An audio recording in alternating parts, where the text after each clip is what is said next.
the Asia market, we also went to Smith's and Walmart. So you're gonna hear Cam in the back putting up all the rest of the groceries. But I wanted to show you what we got at the Asia market. So first things first, I got this. I've never tried it. I think from what it looks like, it's like a pretzel dipped in cookies and cream. So we're gonna try that. And then Cam got himself a soda. He said this was lime? Melon. It's a melon soda. I didn't realize till right now it's glass. It's the top. Uh-huh. I'll show you. There's a little ball stopping it from coming out. You push it and it gets caught in these little pinches. So Oh. Okay, that's cool. it's more of a gimmick than a good soda. He also got himself some high chews, like a little pack instead of big packs. They had a lot of high chew flavors, all like in the candy aisle. And we got ourselves some little spoons. We're going to have some Asian soup this week. Are you having the soup this week? Yes, this week. So we're gonna use these, which is exciting. We also got some bean sprouts. You said these are good in the soup? Yeah, I'm gonna use them with the soup and for a couple other dishes. Yes, so we're gonna have that. Cam got himself a little melon. We had to Google like when it's ripe and how to eat it, but it sounds like it's just a regular melon. You can cut it like a cantaloupe. So it'll be interesting to see what this tastes like. And then we got a baby watermelon, which if this tastes like regular watermelon and it's like not full of seeds, this is going to be amazing because it's just the two of us. We don't really need a giant watermelon and we never end up finishing it. So a little watermelon will be great. They also were handing out these little bags whenever we were leaving. Inside they have a blender ball, which I thought was really cool. I thought it was just a water bottle at first, but it's actually like a little blender thing. And then also a 5-pack of chopsticks. And I really like the little flowers. It's like a navy blue with white flowers. I really like those. Cam said he's gonna teach me how to use chopsticks. Overall, the Asian market was like really cool. They had a whole bunch of snacks and drinks, of course, a bunch of different types of Asian food. And then we walked through the, I guess, kind of like more of knickknacks and things a little bit more geared toward like little kids and home decor. And there was these beautiful bowls that had like little cats on them. If we weren't moving and they didn't seem like they would explode on the trip, we would have definitely bought them. But we won't be living far from a Chinese market, so maybe we'll find something similar to those once we move. It is the next day. We ended up getting a little bit hectic and a bunch of people were interested in furniture we've been trying to sell. So yesterday was literally just cleaning up and moving things around and selling things. So I will give you a tour of what our apartment looks like right now, but I want to make this no-sew pet bandana. So I ordered a yard of fabric that has a bunch of my different designs on it. I have 8 different designs. I think 2 will be too small. I was only able to put so many on the filler yard. So I think these 2 that are on the side, because they're a smaller panel than the others, I'm not sure if they'll be enough to make her a bandana with those, but for sure all the rest of them, there will be enough of a size, which is fun. So she'll get 6 new bandanas. I've never done this before, and Cam is dancing behind the camera because he's excited about the bandanas. But I just got this at Joann's. It is a regular hold, no sew needed, iron-on fusing web. It's basically double-sided tape for sewing in fabric. It goes on the back, and let me find the edge.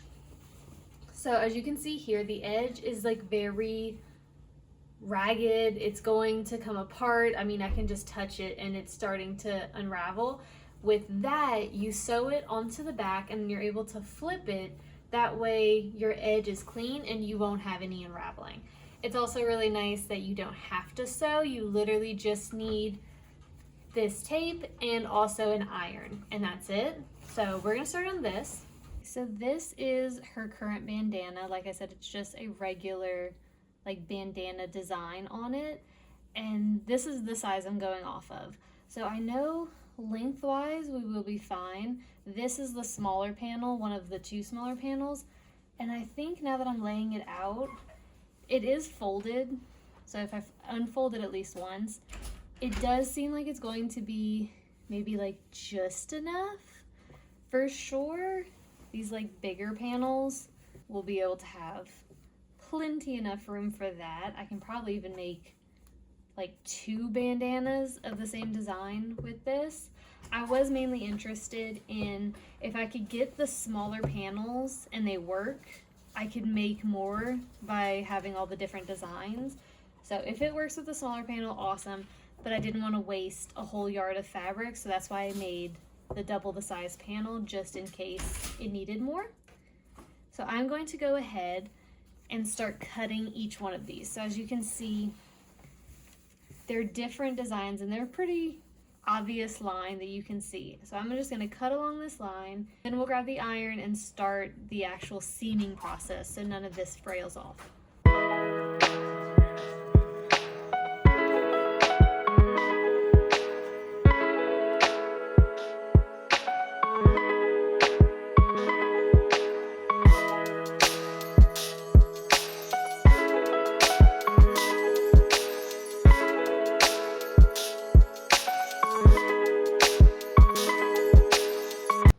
Now that all my panels are cut, we're going to start the actual seaming. So I am going to just fold this in half because my panels are a little bit more of a rectangle and I need a perfect square. I literally just line up the one edge to the opposite. So if you have like a corner, I just flip it over and then I'm going to cut down that line. So the way I like to do it is go from the side that doesn't have the pattern, so just flip it upside down, angle it back to where all your ends are pointed, and then I'm just going to use my scissors and carefully cut along this edge, making sure not to nick the part that's folded over. Now sometimes you will have to readjust your fabric, so you can see here I kind of stop, readjust, make sure everything is still good, and then I continue to cut. Now that your fabric is the right size, I'm just going to flip it where the actual pattern is facing the blanket, and then I already have my iron ready and I'm just going to iron out the fabric. It's always better to have your fabric really ironed out and smooth. You don't want it to be super wrinkly because it could mess up the actual like hemming process. So just give it one good ironing. You don't have to get crazy with it, just making it flat to where it looks really clean and just makes it easier when you put the hem allowance.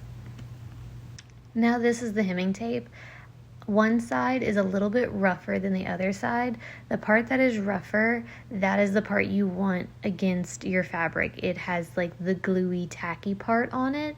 The best way, if you really can't tell, because honestly I could barely tell, is just when you unroll it, the part that is facing down, the part that was rolled and touching the rest of it, that is the sticky part. That's the part you would want against your fabric.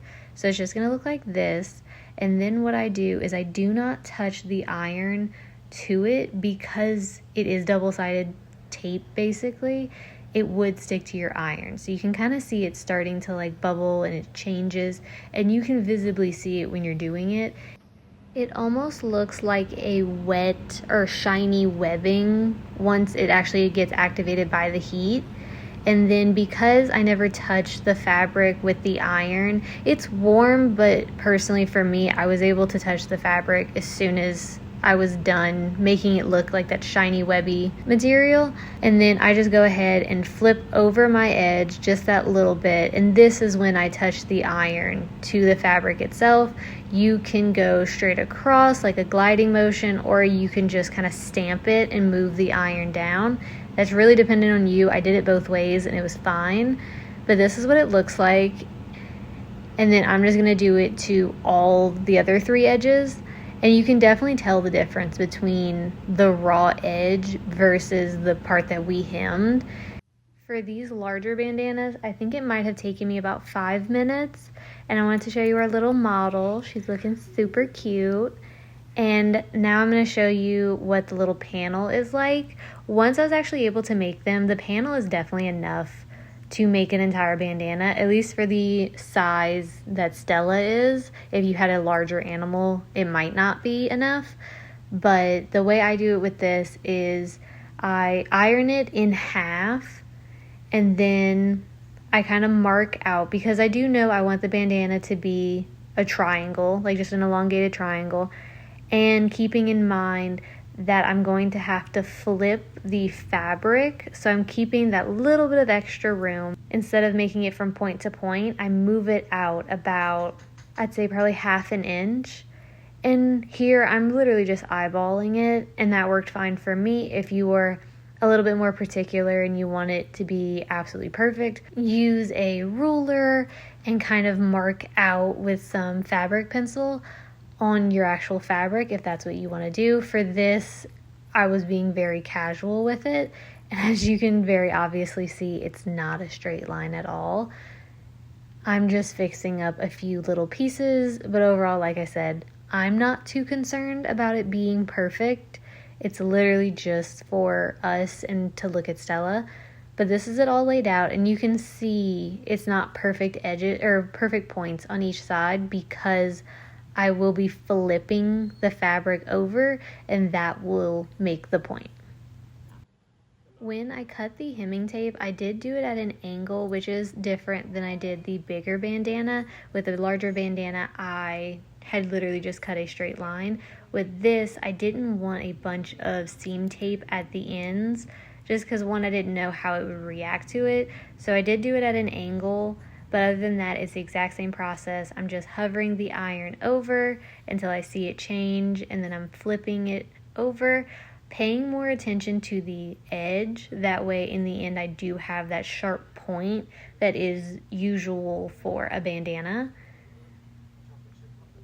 And then once you flip over your fabric, you just go back in with the iron, make sure it's all sticking, and then you repeat that again on the other side. Now the top part is the exact same as the larger bandanas. Because I wasn't sure exactly how many times I would have to roll this bandana, I did leave a lot of the white border part of the fabric. So when you order it off of Spoonflower, it does come with a white border around. That's where they print out like the order number, the SKUs, and all of that. I did leave a little bit of that white section because I knew I was rolling it. You literally can't see it when she's wearing it because I rolled the bandana multiple times.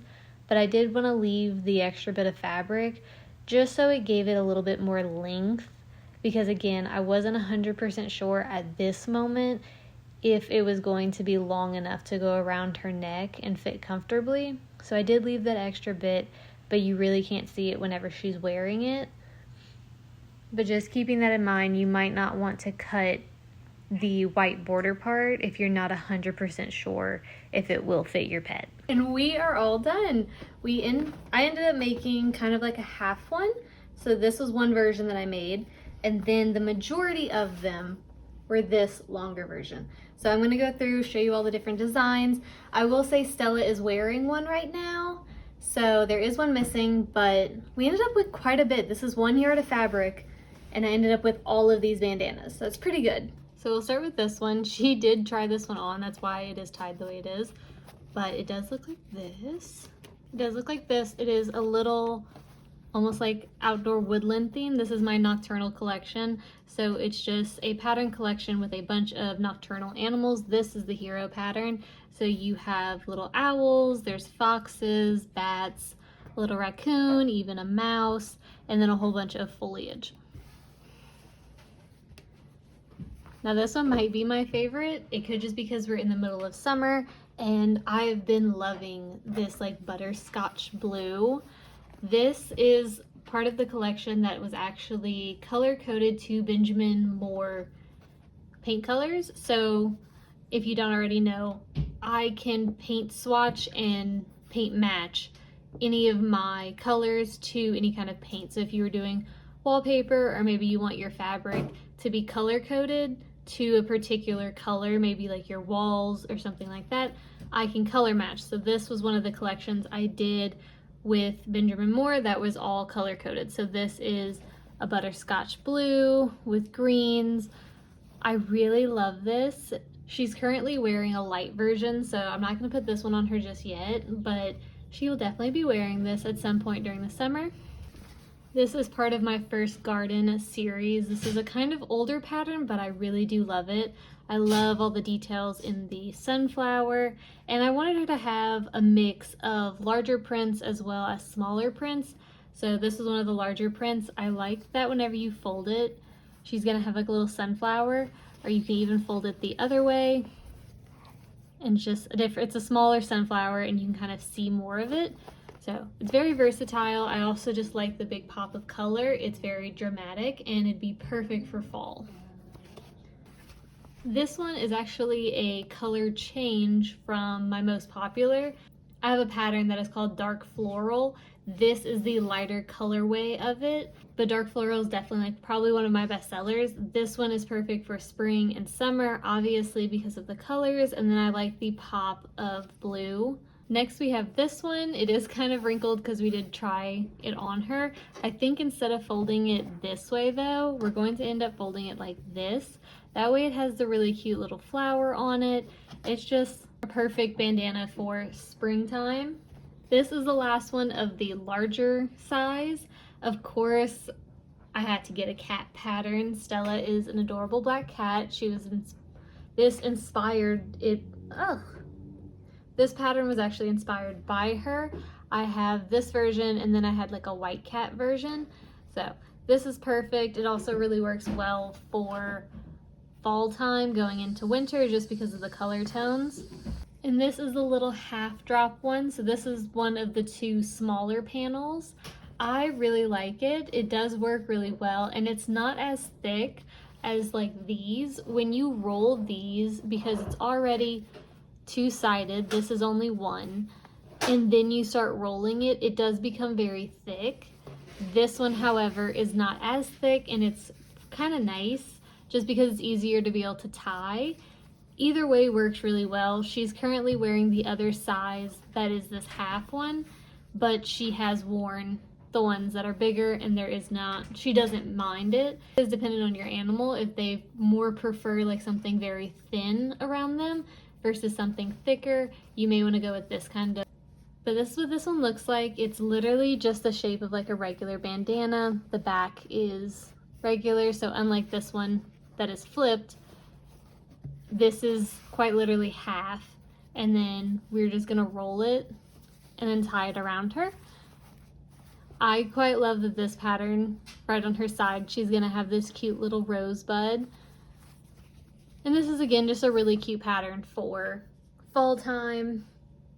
It's gonna be great when we're in like an autumn season because all of the leaves will be very close to this color.